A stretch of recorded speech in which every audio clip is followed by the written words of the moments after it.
What's up, guys? We are back with a full slate of MLB action here on Sunday, June 23rd. Saturday, we got back on track with a solid winning day. We had the Cardinals minus 108 to start the day off. They got a very convincing win there. The Phillies minus 1.5, they came through for us comfortably. The Twins minus 156, that was another very solid win. We did hit a little bump in the road there with the Orioles just not having a good time. A weird spot for them, I guess. I don't know how they had such a hard time. They ended up losing that game eventually 5-1 against the Houston Astros. So not great there, but we finished the day off strong with a Red Sox win. We had them at minus 120. They got the job done, and a bit of a come from behind win there against the Cincinnati Reds. So 4-1 on Saturday, guys. We will definitely take it. Let's see if we can keep things rolling here with a full Sunday slate. Before we get into the games, do me a big favor and hit that like button. It's a great way to show some support for the channel and all the work we put in here every single day. If you're new, go ahead and subscribe. It's 100% free and can keep you from missing out on these picks. Our videos are sponsored by StumpTheSpread.com. Click the link in the description to go over there and join our free email list and check out our top confidence plays on all the major sports.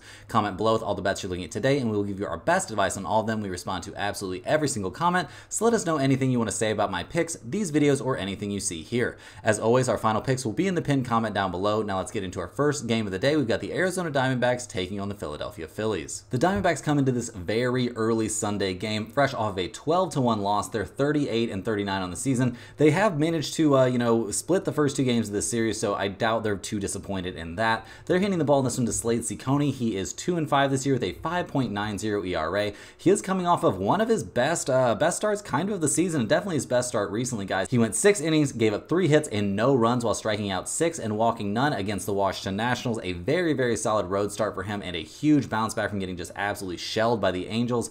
Over his last 5 starts, we see that the Diamondbacks are 3-2 over those starts, but in general, I'm not super pumped with how he's looked. I mean, he's had 2 really bad starts at the Dodgers and then against the Angels where he really got shelled. So he's about to take on another very tough hitting opponent. How is he going to look in that one? Seems like it might lead to a little bit of a struggle for him. In general this year, guys, the Diamondbacks bullpen has been pretty terrible, one of the worst in the majors. So whenever Ciccone comes out of the game, it definitely spells even more trouble possibly for this pitching staff. Their hitting in general has been a little bit better lately. I mean, obviously they're coming off a game where they only scored 1 run, but before that they've scored 5, 5-1, 5, and 12 runs respectively. This has been a pretty solid hitting team all season long. I mean, they're tied for 6th in the majors in runs scored. They're also 6th in the majors in team batting average. Christian Walker's got 17 home runs. Like, this is a pretty decent hitting team, but are we super pumped about how they're looking at the plate right now?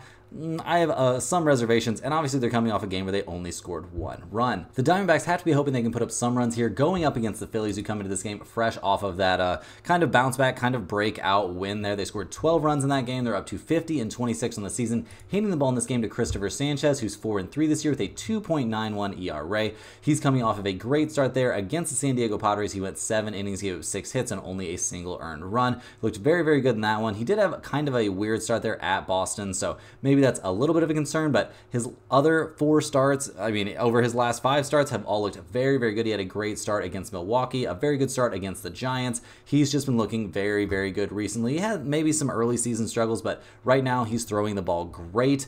In general, guys, the Phillies bullpen has been very good this season. No surprise there. They're currently actually in the top spot in the MLB with a 3.12 bullpen ERA, so no concerns there for me once they have to take over in this game. They also looked very good yesterday, so that's all looking great. And the Phillies bats seem like they're back on track, guys. 12 runs there. We saw Harper, one of the 3 home runs that we saw the Phillies hit in this game. Like, they're just looking great out there. This team just killing it up and down the roster. Not a lot of question marks for me on this offense. 4th in the majors in runs scored, 4th in the majors in team batting average, batting .256 as a team. They've scored 12, 4, 2, 4, and 9 runs respectively over their last 5 games. So they've had, some small struggles lately, but it kind of feels to me like those struggles are over, and they're going up against a pitching staff that should not really be able to slow them down. Looking at the numbers for this game, guys, we see the Diamondbacks at plus 170, the Phillies at minus 190. We've got an over-under of 9.5 in this game. Arizona is 19-21 on the road. The Phillies are a near league best. They actually have the most wins in MLB at home this season. It's like a winning percentage thing that doesn't have them quite in the top spot in terms of, best home record, but they are 30-11 at home. Guys, give me the Phillies minus 1.5 yet again today. If you take them at minus 1.5, you can get them at plus 105. We will certainly take that against a Diamondbacks team that I think is going to struggle at the plate.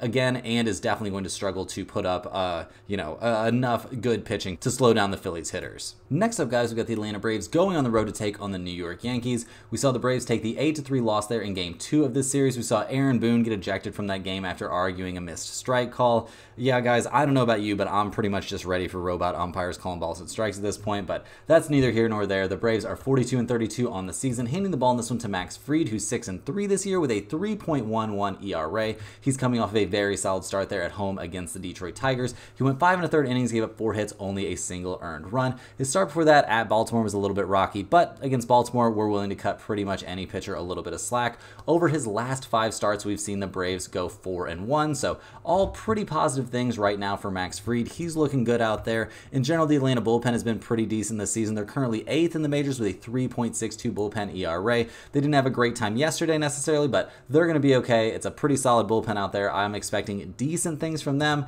The Braves bats kind of fell asleep in this game. They've been having a pretty solid run there. I mean, a pretty solid 2-game run at least. I mean, only scoring 3 runs against the Yankees, not usually going to get the job done. Overall, this offense has been decent this season. I would say above average for sure. I mean, they're 12th in the majors in batting average, 15th in the majors in runs scored. Over their last few games, they've scored 3, 8, 7, 2, and 2 runs respectively. So, not the hottest bats, not the coldest bats. You're going to need to score some runs here, though, going up against the Yankees, guys. This Yankees team finally got back on track after a 3-game losing streak. They'd been having kind of the worst stretch they've had here in a little bit. I mean, they're up to 52-27 on the year, though, so they're going to be okay. They're handing the ball in this game to Nestor Cortez, who's 4-5 this season with a 3.36 ERA. He's coming off a very good start there against the Baltimore Orioles. He went 6 innings, gave up 5 hits, and no earned runs. Both of his last couple starts have been very, very solid. Back on the 8th, he did have a hard time against the Dodgers. He gave up 3 earned runs over 4 1/3 innings against the Giants. Pitching on the road doesn't exactly seem to be his forte recently, but right now he's looking pretty good, and I guess that start against the Royals was on the road, but 6 hits and 2 earned runs, even against the Royals, not exactly going to fill me with like a ton of optimism.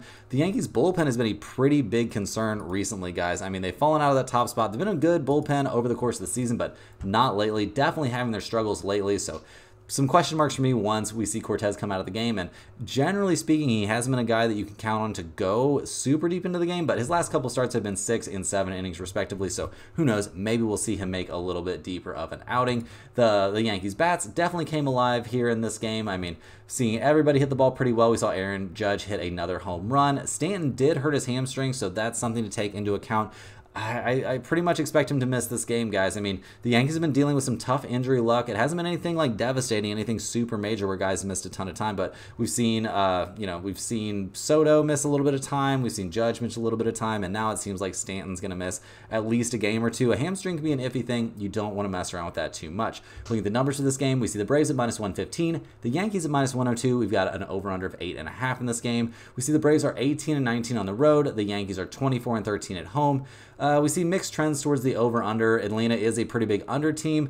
Do we really feel like taking the under in a day game at Yankee Stadium? Even with Stanton out, I do not. So in general in this game, guys, I'm leaning slightly towards the Braves here since the Yankees are a little bit banged up, and I don't have much faith in Nestor Cortez, and the Yankees bullpen is feeling a bit shaky, but I don't think I have enough faith in this pick to put it in the pinned comment. Next on the docket, guys, we got the Tampa Bay Rays. They're going on the road to take on the Pittsburgh Pirates. We saw the Rays take the 4-3 loss there in Game 2 of this series after a very, very scary situation there where we saw Rosario get nailed in the head with a pitch. It looks like he's going to be okay, but man, scary stuff. Being a hitter in baseball is one of the scariest things you can do in sports. Maybe not quite NFL level, but man, it's pretty frightening. The Rays are 37-40 on the year, handing the ball in this game to Aaron Savale, who's 2-5 this season with a 5.42 ERA. He's coming off a pretty mediocre start there at the Twins. We also can't help but notice that the Rays are 0-5 in his last 5 starts. Have all those been his fault? No, they have not, but some of them have, and yeah, guys, if we don't see Savale having a bad game, we are very likely to see the Tampa Bay Rays bullpen have a bad game either way. Not one of the better bullpens in the majors, honestly one of the worst, so that's a pretty big concern for them. Another concern is their hitting, guys. They did score 10 runs there at Pittsburgh in Game 1 of this series, but over the last, I would say, like 5 or so games, it hasn't looked amazing out there. This is a very low slugging percentage team, so that's not great, and just a well below average offensive team. So big question marks for me there about the Rays bats, and they're not in for an easy day today, guys. I mean, they're going up against the Pittsburgh Pirates, who come into this game winners of 2 of their last 3. They're only 37 and 39 on the year, so not exactly where they would want to be, but they're handing the ball to Paul Skeens in this game. This young guy has been absolutely just crazy good all season long since getting his call up. He's 4-0 with a 2.29 ERA. His last time out, he dominated the Cincinnati Reds. He went 6 innings, gave up 6 hits, only a single earned run. He struck out 7 and walked 1 in that game. He's just throwing fireballs out there, man. He's awesome. He is very good. Expecting big things from him. We've seen the Pirates are 5-1 or 4-1 over his last 5 starts, and that loss against the San Francisco Giants was not his fault. The Pirates bullpen, while it is not one of the best in the majors, is right around average, so we're not too terrified for what will happen once Skeens comes out of this game. The Pirates bats, not exactly the hottest right now, guys. They've scored 4, 3, and 1 run respectively over their last 3 games. Just not a great hitting team. They're 24th in the majors in runs scored, 26th in the majors, getting on base at under a 300 clip. Like, just not an offense that scares me a lot, but they're not exactly going up against the best starter or the best bullpen, so I think they've got a chance to put some runs on the board. Looking at the numbers for this game, guys, we see the Rays are 18 and 17 on the road. The Pirates are 19 and 19 at home. We see mixed trends towards the over-under in this game, guys. I think an over-under of 8 is definitely intriguing, but the Pirates at -150 and the Rays at +135. I'm definitely leaning towards the Pirates in this game. Do I have enough faith to take them against the run line? I do not, but I think this is a very good spot where we see Skeens dominate once again. I think this could be a pretty solid first 5 situation if you wanted to take the Pirates in the first 5. I also could see some potential for a no-run first inning, but guys, we're putting the Pirates -150 there in the pinned comment. I trust in Paul Skeens. Next on the docket, guys, we've got the Boston Red Sox going on the road to take on the Cincinnati Reds. We saw the Red Sox come through for us with that 4-3 win there in Game 2. They came from behind in that one. We saw some clutch hitting there in the 8th inning. Things worked out for us in a 1-run game. We will certainly take it. The Red Sox are 41 and 36 on the season, handing the ball in this game to Zach Kelly. He's yet to figure in a result this year. His last 4 appearances have all been out of the bullpen, but they have all been very good. Loving what we're seeing from him. Can we expect him to go deep into this game? I don't really think so. That's not really something he has shown this season. I mean, yeah, the longest outing he's had all year long has been 3 innings. So do we expect him to go deep into this game? No. Do we expect him and the Red Sox bullpen to be able to put together a solid start? Well, guys, there's reason to think that that is possible. I mean, the Red Sox are a top 5 MLB bullpen. They're sporting a bullpen ERA of 3.44, so nothing wrong with that. A very solid bullpen. It just seems a little bit sketchy to have to cobble things together with a full-on bullpen start. So we've got some concerns there. The Red Sox bats didn't really come alive too much. I mean, they did score 4 runs to get the win. Over their last several games, they've been hitting the ball pretty well. I mean, 4, 2, 7, 4, and 7 runs respectively. That's not awful. This has been a pretty good hitting team over the course of the season. There have been times where it has not felt like it to me, but they're making it happen, guys. They're 11th in the majors in runs scored, 7th in the majors, batting .253 as a team. They're also getting on base at a .323 clip, which is very reasonable, and they're clearly an easily top 10 slugging percentage team. So overall, this is an offense that you can feel pretty good about if you ask me. They're going to have to put up some runs here going up against Cincinnati Reds, who, yeah, I mean, they're coming off that 4-3 loss. They haven't been killing it lately. They're down to 36 and 40 on the year, but they're handing the ball to their ace, Nick Lodolo, who's 8 and 2 this season with a 2.76 ERA. He is coming off of a great start there against the Pirates. It was at Pittsburgh. He went 7 innings, gave up 4 hits, and only a single earned run. So a very good outing there. We also see that the Reds are 5-0 over his last 5 starts. So very impressive stuff there. Just in general, he's been looking great. No doubt about it. The Reds bullpen in general, guys, has been better than you would think. They're 9th in the majors in earned run average, giving up an earned run average of 3.78. So pretty impressive stuff there. The problem for this team all season long pretty much has been their offense, guys. They've scored 3, 5, 0, 2, and 1 runs respectively over their last 5 games. That is not going to get the job done at a major league level, guys. They're 20th in the majors in batting average and slugging percentage, 27th in the majors, batting only .225 as a team. Just not a great offense. Not a lot of guys that get up there and scare me. I mean, Ellie De La Cruz is a scary guy to see on the base pass, but you're gonna have to get out there a lot more often for that to be a huge impact on the game. So looking at the numbers for this one, guys, we're looking at the Red Sox at +140. We've got the Reds at -152. We've got an over/under of 9.5 in this game. That is pretty interesting to me, guys. We see the Red Sox are 23 and 16 on the road. We see the Reds are only 19 and 20 at home. We see both teams showing trends towards the under. Cincinnati, despite playing most of their games or or half their games at the Great American Ballpark are 42, 31, and 3 to the under this season. The Red Sox are 37, 34, and 6 to the under. Guys, go ahead and give me the under 9.5 in this game. I think the Red Sox bullpen is good enough to cobble together a decent start here in this game. I expect very good things from Nick Lodolo. I know it's a little bit tough taking under there in the Great American Ballpark, but this seems like a very solid spot for me. I also don't hate taking this one as a no-run first inning play. Next up, guys, we've got the Chicago White Sox going on the road to take on the Detroit Tigers. The White Sox come into this game fresh off of a 5-1 win there in Game 2 of this series, so I'm sure they're feeling great about that. They're 21-57 on the year, probably feeling pretty bad about that. They're hitting the ball in this game to Jonathan Cannon. He's their young monster of a right-hander. He's 1-1 this season with a 3.34 ERA. He's coming off of a fantastic start there against the Houston Astros, guys. He went 8 2/3 innings. He did give up 7 hits, but he gave up no runs in that game. He almost had the complete game there. He walked 1 and struck out 4. His last 3 starts, or his last 3 outings actually, have all been very, very good. He did have a bullpen outing against Boston. Then he had a fantastic start at Seattle. Then a very, very good start there against the Houston Astros. So he's looking great right now, no doubt about it. The White Sox bullpen obviously has their issues this season. I mean, they're 24th in the majors in bullpen ERA, just not a very good bullpen unit. Have they been having a terrible time in this series? I wouldn't say so. I mean, they've only given up a total of 3 runs against the Tigers so far, so, you know, things maybe not looking as dark as they once were for the White Sox. The problem for this team continues to be their offense, guys. They're the worst offense in the majors. It's not particularly close either. I mean, dead last in runs, on-base percentage, slugging percentage, and team batting average. Over the last few games, they've scored 5, 1, 3, and 1 run, respectively. Just not a good offensive team. So they're going to have to find a way to put something on the board here against the Tigers, who come into this game. Man, they're not having a great time either. They've lost 5 of their last 6 games overall. They're 35-41 on the season. Handing the ball in this game to Reese Olson. He's 1-8 this year with a 3.39 ERA. He's coming off of a very good start there at Atlanta. He went 6 innings, gave 4 hits, and no runs. Unfortunately, his team lost that game 2-1. We can't help but notice that the Tigers are only 1-4 over his last 5 starts, so that's got to feel a little bit tough. That hasn't all been his fault, but he did have a pretty tough slump there, a three-start stretch where he looked very, very bad. So we've got our questions about him. The Tigers bullpen in general this season, guys, has been pretty decent, a little bit above average, like nothing insane, but, you know, definitely not terrible. A bullpen that you can be okay with. The bats have been pretty quiet lately, though, guys. They've scored 1, 2, 0, 1, and 1 run, respectively, over their last 5 games. That is pretty dark stuff. I mean, yeah, just not putting up any runs. They're 24th in the majors in batting average, 27th in the majors in on-base percentage. They're not running anybody up there to the plate that really scares me at all. Like, this is just not a very good hitting team, and they're about to go up against a very tough young pitcher who's throwing the ball extremely well right now.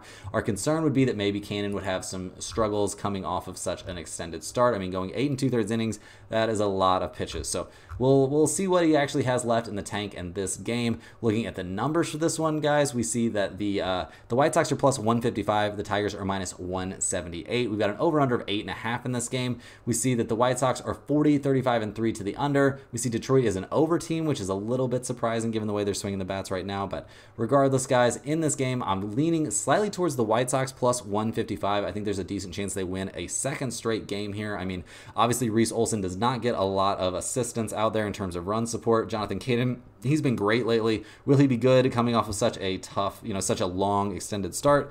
That seems like something of a big ask to me. I don't hate under 8.5 in this game at all. I think that's a pretty solid spot. I also don't hate no run first inning in this game either. So for you guys that like those niche bets, go ahead and jump on those. In general in this game, I'll be taking the White Sox plus 155, but I don't think it's going to quite end up in the pinned comment. I'm just too worried about Jonathan Cannon having arm fatigue for this game. Next up, guys, we've got the Seattle Mariners going on the road to take on the Miami Marlins. The Mariners come into this game fresh off of a 9-0 win there in Game 2 of this series. A big bounce back from giving up a 3-2 loss in Game 1. We saw Gilbert throw 8 scoreless innings in that one. He looked amazing. He's looked great 2 starts in a row. The Mariners at 45-34 in the season, probably pretty happy. They're handing the ball in this game to Bryce Miller, who's 6-5 this year with a 3.46 ERA. He's coming off of a very solid start there at Cleveland, where he went 5 2/3 innings and gave up 2 earned runs on 6 hits. Not too bad there. Not too bad coming off of a very good start against the Chicago White Sox. We also see that the Mariners are 4-1 over his last 5 starts, so that's all got to feel pretty nice. The Mariners bullpen is pretty solid as well, guys. They're 7th in the majors with a 3.47 bullpen ERA, so nothing wrong with that. The question for this team is always, are they going to put up some runs? They're coming off a game where they just scored 9 runs, so I mean, I think that has to feel pretty good, but their games before that, they've scored 2, 3, and 0 runs respectively. So this offense definitely has some work to do. They're 25th in the majors in runs scored and 29th in the majors, batting .219 as a team. Not a great hitting team at all, guys. So they're going to have to find a way to put up some runs here, going up against the Marlins, who had that streak of walk-off wins snap there with that 9-0 loss. The Marlins are 26-50 on the year, handing the ball in this game to Kyle Tyler. He has yet to figure in a result this season. He's sporting a 4.50 ERA. His first outing of the year was a bullpen appearance back on the 26th of April. So he's had some time. He's been in the minors and stuff like that. He's not a guy that I'm necessarily super high on. Obviously, they're bringing him back hoping that he can have a positive start here, but seems a bit questionable to me. The Marlins bullpen, no shocker there, is among the worst in the majors now, so not a lot of positives to find for this pitching staff, especially in this particular matchup. And the bats obviously got shut out there in game 2 of this series, and it seemed about time for them to have some regression. I mean, they're sitting at 29th in the majors in runs scored and 29th in on-base percentage, getting on base at a .283 clip. This is just not a great offensive team, guys. They've scored 0, 3, 4, and 9 runs over their last 4 games. Yeah, I know they had some cool walk-off moments, but this is not a good team. I don't expect those kind of heroics to continue. Looking at the numbers for this game, guys, we see the Mariners at -176, the Marlins at +150. We've got an over-under in this game of 7.5. We see Seattle is only 18-22 on the road. Miami is 15-27 at home, so that's pretty terrible. Guys, I'm definitely leaning towards the Seattle Mariners on the road in this game. Do I want to take a -176? That seems like a little bit expensive of a price. I mean, how much are we really making there if we do that? How much faith do we have in these bats to generate enough runs to take them -1.5? If you take a -1.5, you can get them at +100, so that's not terrible. In general, guys, I'm leaning towards the Mariners -1.5 in this game. Will this end up in the pinned comment? I don't know. I'd say it's got a chance. I have very little faith here in Kyle Tyler or the Marlins pitching staff, and the Mariners bats look like they're awake after that 9-run performance yesterday. Moving right along here, guys, we've got the Toronto Blue Jays going on the road to take on the Cleveland Guardians. The Blue Jays come into this game fresh off of a 5th straight loss. They are straight up not having a good time right now. They are down to 35-41 on the season. Handing the ball in this game to Yusei Kikuchi, hoping he can, kind of right the ship here. He's 4-6 this season with a 3.65 ERA, but his last start did not exactly fill us with optimism, guys. Against the Red Sox, he went 4 innings, gave up 7 hits and 5 earned runs. 3 out of his last 5 starts have been very, very questionable. He did look good in starts against Milwaukee and the Orioles, but man, in his starts against the Tigers, the Pirates, and the Red Sox, no bueno. He was having a pretty tough time out there, so definitely some question marks for me from what we're going to see from him out there. And in general, the Toronto bullpen has not been there to pick up the pieces when the starters don't have a good outing, guys. They've been one of the worst bullpens in the majors all season long, so big question marks from me there. The Blue Jays bats not killing it either. They've scored 3, 1, 3, 3, and 3 runs respectively over their last 5 games, all of which were losses. They're down to 27th in the majors in runs scored, 27th in the majors in slugging percentage.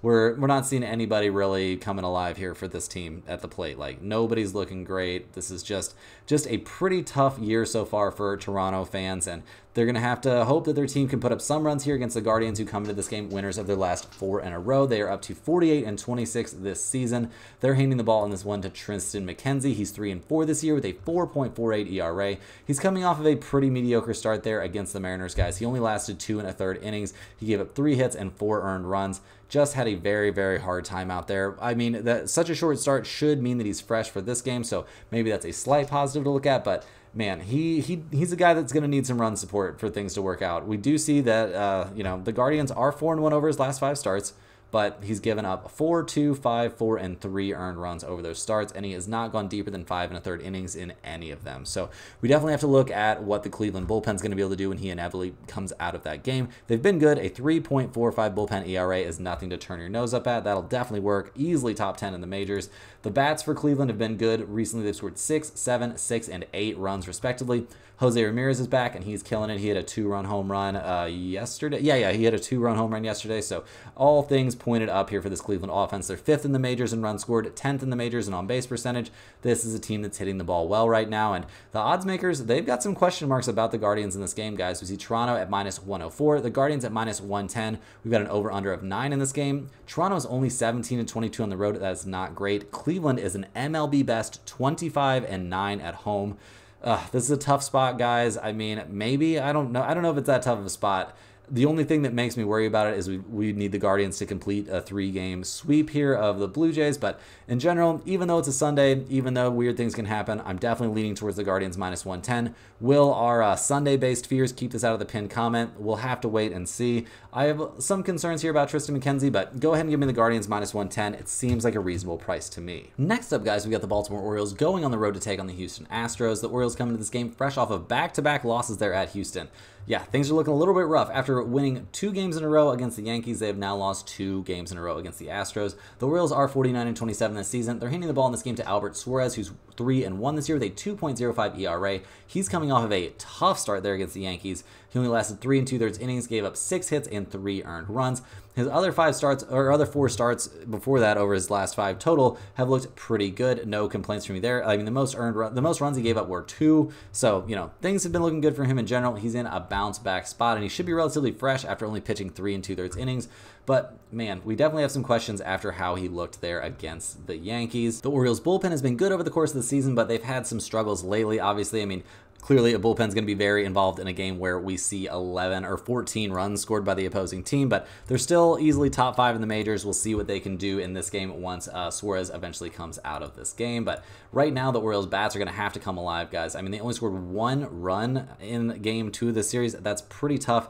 Definitely a park where they should be hitting some home runs, you would certainly think. So I'm going to expect somewhat of a bounce back from this very, very potent Orioles offense. They're still first in the majors in runs scored and first in the majors in slugging percentage. This is a very, very good offensive team. They're going to get on track here at some point, hopefully for them against the Houston Astros in this game. I mean, Houston has now won 4 straight, winning 2 in a row against the Baltimore Orioles. Probably not something they saw coming. Will they be able to complete a sweep in this one? It seems like kind of a big ask to me. They're handing the ball in this one to Framber Valdez, who's 5-5 this season with a 3.91 ERA. He's coming off of a very good start there at the White Sox. It was a bounce back after getting shelled by the Giants. So, how high am I on this guy? Seems a bit problematic to me. He's had some weird stuff go on this season, and in general, he's looked good, but he's taken advantages from really mediocre hitting teams at times. So, yeah, not somebody that I am necessarily super duper high on. And how high am I on the Houston Astros bullpen? Well, guys, they're headed in the right direction, don't get me wrong, but a 4.17 bullpen ERA ranks them 20th in the majors, so not exactly a bullpen that I'm pumped about. The Houston hitters have obviously come alive here to score 19 total runs over the first 2 games of this series, but over the course of this year, they've had some trouble. I mean, their counting stats have all been very, very good except for runs scored, so it seemed like it was a matter of time until they started to put up some runs, but man, it's been a long time. This is not like a trend. It kind of becomes who you are, so we'll see if they can keep hitting the ball well here going up against a pretty solid pitching staff and a starter that's been pretty good this year, obviously coming off of a tough start. Look at the numbers for this game. We see the Orioles at plus 108. We see the Astros at minus 121. We got an over-under of 8.5 in this game. Baltimore is 24-13 on the road. Houston is 21-19 at home.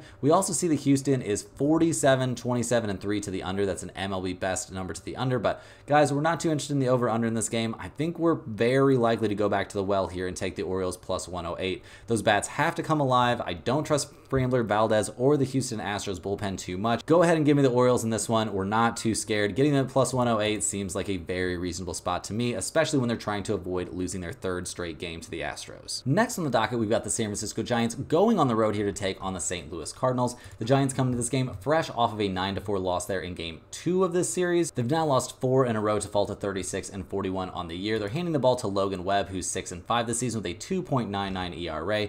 He's kind of been their saving grace lately and kind of over the course of the season in general. His last 3 starts have all been very good. He did have a little bit of a rough outing against the Yankees, but it was the freaking Yankees back when they were killing everyone, so, we'll cut the guy a little bit of slack. His last time out was at Chicago in a game that we did see the Giants lose 5-2. He went 7 innings, gave up 6 hits and 2 earned runs. He did give up a home run in that game, but in general, he looked pretty good in that outing. The Giants' bullpen this season, guys, has been part of the problem for this team. They're sporting a 4.52 bullpen ERA, which has them way down in the bottom third of the league. Like, not a very good bullpen unit at all, and obviously not having a great time lately. The hitters, they've been putting up some runs, but not enough to carry the load that this pitching staff has placed upon them. I mean, they've scored 4, 5, 5, and 2 runs, respectively, over their last 4 games, all of which were losses. This hasn't been an amazing hitting team over the course of the season. They've kind of been hovering around league average. I mean, They're 14th in runs scored, 14th in team batting average. Not a great slugging percentage team, so we've got our question marks about this offense. They're not an offense that's got a ton of great hitting talent in there, so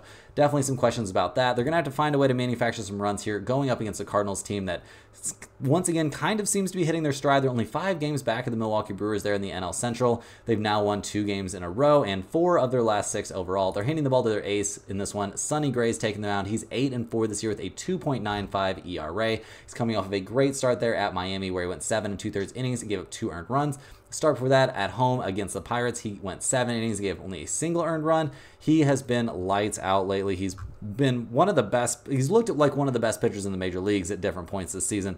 I think that's faded a bit here, but definitely expecting very good things from him out there on the mound. And the Cardinals bullpen guys, while they've also had their troubles over the course of the season, they've looked much better recently. They're sporting a 3.95 bullpen ERA, which is now MLB average, and that is a number that has been steadily improving. So definitely expecting some solid stuff from the Cardinals pitching staff, and the hitters have been killing the ball lately. They've scored 9, 6, 4, and 8 runs respectively over their last 4 games. Things are looking up for this offense. We're seeing Gorman hit the ball really well. Mason Wynn's doing what he can. Alec Burleson hit his 2nd home run against the Giants. Like, this is, he had 2 home runs in that game. Things are looking very, very good. So looking at the numbers for this game, we see the Giants at +110, the Cardinals at only -120 with Sonny Gray on the mound. We've got an over-under of 7.5 in this one. The Giants are only 16-23 on the road. The Cardinals are a pretty decent home team. They're 18-15 at home. We see mixed trends towards the over-under. Not super interested in the over-under in this game, guys, but I do like the Cardinals -120 with Sonny Gray out there on the mound.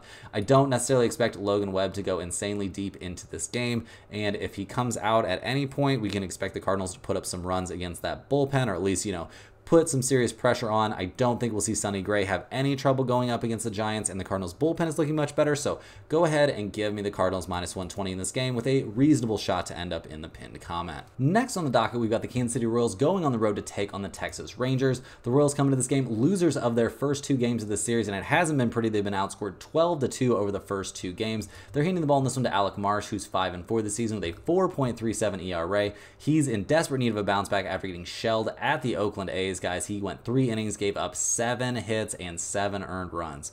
Just a terrible, terrible outing for him. His start before that was a fantastic, dominant performance against the Yankees of all teams, where he went 7 innings, gave up only a single hit and no runs. So what version of Alec Marsh will we get in this game? We're just going to have to wait and see because it's a little bit tough to tell. He is pitching on the road, which hasn't been the most fun situation for him. I mean, his last 2 road starts were at the Oakland A's and at the Minnesota Twins, and both of those went pretty terribly. The Royals bullpen is having a tough time lately. Definitely a bullpen that is trending down at the moment. The 3.91 bullpen ERA isn't terrible over the course of the season, but the direction it's headed right now, we have big questions, and we also have question marks about this team at the plate right now. Things are not coming together. I mean, yeah, 2 runs over 2 games, not gonna cut it. The squad not hitting the ball great. They're 8th in the majors still in runs scored, but all these numbers are trending down. All their offensive numbers are headed in a negative direction, so they're gonna have to pick it up here going up against the Rangers in game 3 of this series. The Rangers have now won 3 in a row. They're handing the ball to one of the most highly anticipated pitching debuts of the season. We've got Mad Max Scherzer taking the mound. What are we going to see from him out there? It's going to be interesting. Definitely a lot of question marks about how he'll actually look out there. I mean, he struck out 5 in his second rehab start and looked pretty decent, so we have high hopes for him. Hopefully he stays healthy and throws the ball well. Definitely a guy that you want to wish well for. I mean, it's tough working your way back from an injury. The bullpen, though, guys, the bullpen for the Rangers, while it hasn't been terrible, it also has not been great. I mean, a 4.06 bullpen ERA is not exactly something to write home about. Maybe it's not a disaster, but if he gets much worse, it's going to be down there in disaster territory. And how deep do we expect Scherzer to go into this game? I haven't heard an exact number of what sort of a pitch count he's going to be on, but there is definitely going to be a pitch count involved for him in this game. The Rangers bats have looked good recently. I mean, they've scored 6, 6, and 5 runs over their last 3 games. They're hitting the ball better. They're up to 17th in the majors in runs scored. Do they have a ton of sluggers in this lineup? I mean, Josh Smith's looking pretty good. Corey Seager has his moments. Like, this isn't a terrible offense, don't get me wrong, but maybe not one that has me shaking in my boots. Looking at the numbers for this game, we see the Royals at +135, the Rangers at -146. We've got an over-under of 8.5. guys, in general, I'm not really touching this game. I don't know what we're going to see from Scherzer in this one. I don't know what we're going to see from Alec Marsh, although I expect him to struggle on the road because that seems like it's kind of his MO. So if you're forcing me to bet this game, I guess give me the Rangers minus 146, but I am staying away. Rounding into the home stretch here, guys, we're looking at the Washington Nationals going on the road to take on the Colorado Rockies. The Nationals come into this game fresh off of a tough 8-7 loss there in Game 2 of this series. They won Game 1 11-5, and they are 37-39 on the season, so some positives to look at for this team. They're handing the ball to Jake Irvin tonight. He is 5-6 this season with a 3.24 ERA. Coming off of kind of a rough start, it was against the Arizona Diamondbacks, a pretty tough hitting team, so he's kind of in a bounce back position. His 4 starts before that were all very, very solid. We do see, despite pitching for the Nationals, not the most amazing team out there. They are 3-2 over his last 5 starts, and he's got some pretty solid numbers out there. The Nationals bullpen has been very good, better than you would expect this season, guys. They're up to 11th in the majors with a 3.83 bullpen ERA, so we don't have to be too scared of what will happen once Jake Irvin comes out of this game. The question for the Nationals normally is how much are you going to get from their offense? They've scored 7, 11, 2, and 3 runs respectively over their last 4. This hasn't been a great offense over the course of the season. They are kind of grinding their way up. These are numbers that have been steadily climbing. I mean, they're 21st in the majors in runs scored, 21st in the majors in on-base percentage. They're 20th in batting average, but when you're only batting 236 as a team, it's kind of tough for me to get excited about that. They're going to have to find a way to put up some runs here against the Colorado Rockies, who just snapped a 2-game winning streak with that 8-7 win. It was, I mean, a bases loaded walk on a pitch clock violation, so it can't end in a much weirder, much more anticlimactic way. They're handing the ball in this game to Kyle Freeland. He's coming off the IL. He's not had a good time this season at all. The last time we saw him on the mound was back on the 14th of April, where he got shelled by the Toronto Blue Jays. So, you know, a veteran guy coming off of a long IL stint. We'll see what we get from Freeland in this game. Obviously, don't have super high expectations for him. The Rockies bullpen in general this season, no major surprise there, has not been having a good time. When you're pitching at Coors Field, you're going to have a rough time pretty often, and they've leaned into that pretty hard. The offense hasn't really been great for the Rockies either. I mean, they're 16th in runs scored, 10th in team batting average, which has been a nice stat for them all season long. But despite playing at Coors Field, they're not really putting up a ton of runs. They've scored 8, 5, 3, and 7 runs over their last 4. So, you know, not terrible, but not amazing. Looking at the numbers for this game, we see the Nationals at minus 130, the Rockies at plus 114. We've got an over-under of 11 in this game. Guys, in general, I'm leaning towards the Nationals minus 130. Not a lot of faith here in Kyle Freeland. I think Jake Irvin is a very solid starter. Washington is 20-19 on the road. The Rockies are only 15-21 at home. Go ahead and give me the Nationals at a very reasonable price. Next up, we're looking at the Minnesota Twins going on the road to take on the Oakland A's. The Twins come into this game fresh off of a 10-2 win there in Game 2, a bounce back after losing 6-5. They're handing the ball to Pablo Lopez in this one. He's 6-6 this season with a 5.63 ERA, coming off a pretty weak showing there against the Tampa Bay Rays. It was a game that we eventually saw the Twins win 7-6 there, but man, they've kind of had to bail this guy out pretty often with a lot of run support. He is not having a great time recently. He's faced some kind of tough teams. I mean, he did have a good start at Houston there, but gave up 7 earned runs to the Yankees, kind of bounced back a little bit with a decent start against Colorado, but then a bad start against Tampa Bay. So we've got our question marks about him for sure. The Twins bullpen has also not been amazing, 21st in the majors, holding pretty steady as a bottom third bullpen. Their offense can definitely hit the ball, guys. They are 10th in the majors in runs scored, coming off a game where they scored 10 runs, but they are only, they've lost 3 out of the last 4 games. So definitely some question marks about this team. Not huge question marks about a pretty solid offense, but they're not having an amazing time. They're going up against a pretty bad team, though, in the Oakland A's, who are now 29-50 on the year. They're handing the ball to Hogan Harris, who's 1-0 this season with a 2.37 ERA, coming off of a pretty decent start there against the Kansas City Royals. He went 5 innings, gave up only a single earned run. He did give up 3 runs total, so that's a bit of a concern, but over his last 5 outings, he's looked pretty good. You don't get a ton of run support as an A's pitcher, though, so that's something of a concern. They also don't have the best bullpen. No major shock there, so that's a pretty big problem, and their bats, guys, cannot count on them. They're 28th in the majors in runs scored, 28th in the majors batting .223 as a team. Just not a very good offense. They've scored 2, 6, 2, 5, and 5 runs respectively over their last 5 games. That is a pretty crazy hitting patch for them. Definitely better than their season average. Look at the numbers for this game, guys. We see the Twins at minus 177, the A's at plus 150. We've got an over-under of 8 in this game. Guys, in general in this one, I like over over 8.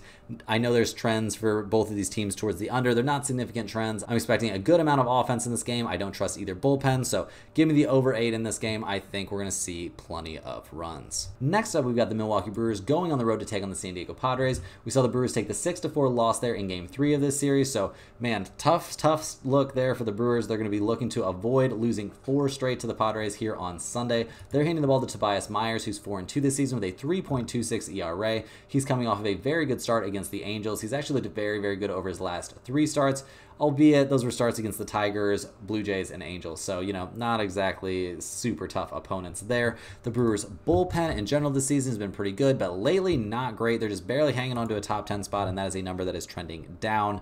So, not a lot of great things to say about this pitching staff right now. The hitters have put up 4, 5, and 6 runs over the course of this 3-game series, but none of that has been enough to earn them wins. They're 6th in the majors in runs scored, 8th in the majors in team batting average, 4th in the majors getting on base at a 330 clip. So it's not an offense that's necessarily been terrible this season. They're hoping they can get back on track here against the Padres, who have suddenly won 4 straight games. They're up to 41-40 on the year. Handing the ball in this game to Michael King. He is 5-4 this year with a 3.49 ERA, coming off of a weirdly serviceable start there at the Phillies. I mean, he went 4 2/3 innings, so not very deep into the game at all, but he gave up 6 hits and only a single earned run. It was kind of a letdown after striking out 12 against the Oakland A's, but those teams couldn't hardly be at farther opposite ends of the spectrum. So, we'll give him some credit here, but we don't have a crazy amount of faith in how he's throwing the ball right now. The Padres bullpen overall has been below average this season. Maybe not terribly below average, but not exactly a bullpen that you can lock in to just like close out games and not have any problems. So that is something that could be an issue in this series and has been an issue in this series despite the fact they've won all 3 games. This offense, though, is firing on all cylinders, guys. They've scored 6, 9, 7, and 5 runs respectively over their last 4. They're looking very, very good out there. Tatis and Profar missed that game, and it did not matter. They just continue to put up runs. Will they be able to continue to put up runs in this game? I don't know, guys. It seems like a bit of a big ask going up against Tobias Myers, who's been pretty good, but we'll see what they actually do out there. They're 9th in the majors in runs scored and 2nd in the majors in batting average. Obviously missing Tatis potentially. I think pretty likely they'll be missing him. Like, they're a little banged up right now. So looking at the numbers for this game, guys, we see the Brewers at +115, the Padres at -129, and we've got an over-under of 8 in this game. Guys, I like the Milwaukee Brewers +115 on the road a lot. I don't think we're going to see them get swept in a 4-game series. I think we'll see the Padres give up 1 win here. I think we're getting such a good price because of Michael King on the mound, but he's not exactly a starter that I'm terrified of. I mean, he's been pretty good. So will this end up in the pinned comment for us? I don't know. It seems like a little bit tough. It's possible though. It's nice to get underdogs in there. So we'll see. Maybe the Brewers +115 end up in there. We'll just have to wait and see. Last but not least, guys, we've got the New York Mets going on the road to take on the Chicago Cubs on Sunday Night Baseball. We've got the Mets. They're looking fairly decent recently. I mean, I guess they did lose 2 of their last 3, but they are up to 36-39 on the season. They lost game 2 of this series 8-1. They're handing the ball to their ace, Luis Severino. He comes into this game 4-2 on the season with a 3.52 ERA. He's in a bounce back spot, guys. He looked terrible at the Texas Rangers his last time out. He went 6 1/3 innings, gave up 6 earned runs and 8 hits. It was a game that we saw the suddenly existing miracle Mets win 7-6. So he gets off the schneid there, but in general, he's looked pretty good over most of his last 5 outings, but mostly he's looked good against pretty weak hitting opponents. Do the Cubs qualify as a weak hitting opponent? Guys, I would definitely think so. Earlier this season, back on the 29th of April, we saw him put up a fantastic start against the Cubs. He went 8 innings, gave only a single hit and a single earned run. So can we expect him to replicate that kind of performance? I would say there's at least a chance. I mean, the Cubs are not exactly killing the ball right now. The Mets bullpen has been trending in something of a positive direction, I guess, but yeah, maybe not. They're not a great bullpen, guys. 19th in the majors with a 4.12 bullpen ERA. Not really going to get me fired up. They've been hitting the ball better recently, but it's starting to show some signs of cracks, guys, because I mean, they scored 1, 11, and 3 runs over their last 3 games. So, things have kind of went back to what we've seen from the Mets over the course of the season. They're 12th in the majors in runs scored, 11th in the majors in team batting average, but how are they swinging the bats now? A little bit inconsistent. They're going to have to find some runs going up against the Cubs, who won 8-1 in the last game. They looked fantastic. Tyone looked fantastic in that game. The Cubs are 37-40 on the year, so definitely plenty of work to be done. They're handing the ball to Javier Assad, who's 4-2 this season with a 2.75 ERA, coming off of a very good start there against the San Francisco Giants.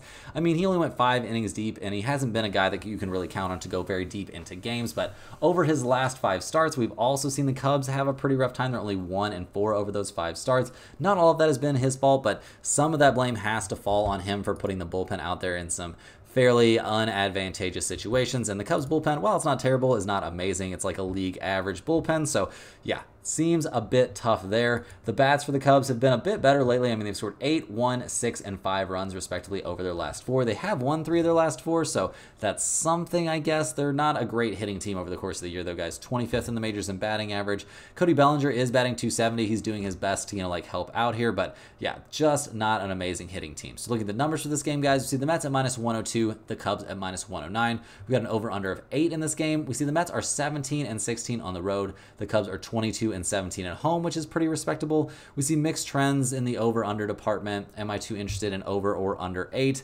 Not really. In general, guys, in this game, I'm leaning towards the Mets. They've shown plenty ability to have some late game heroics, and I'm not too high on the Cubs bullpen or on the ability of Assad to go deep into this game. However, I do think this game is a fantastic spot to look at a no-run first inning situation. Both of these starters are pretty solid. I expect good things from both of them right out of the gates. Do I expect both of them to go deep into the game? Not necessarily. So if you take the no-run first inning, you can get it at -125. That seems extremely reasonable to me. That has a definite chance to end up in the pinned comment. I don't think we're going to see either one of these guys getting shelled right out of the gate. That's all the games we have for today, guys. Hit that like button for good luck on all of your bets and subscribe to the channel if you're new. Let me know in the comments any questions you have on today's slate. Thanks for watching. You can click the link in the description to check out stumpthespread.com, and we will see you guys tomorrow for more sports betting action.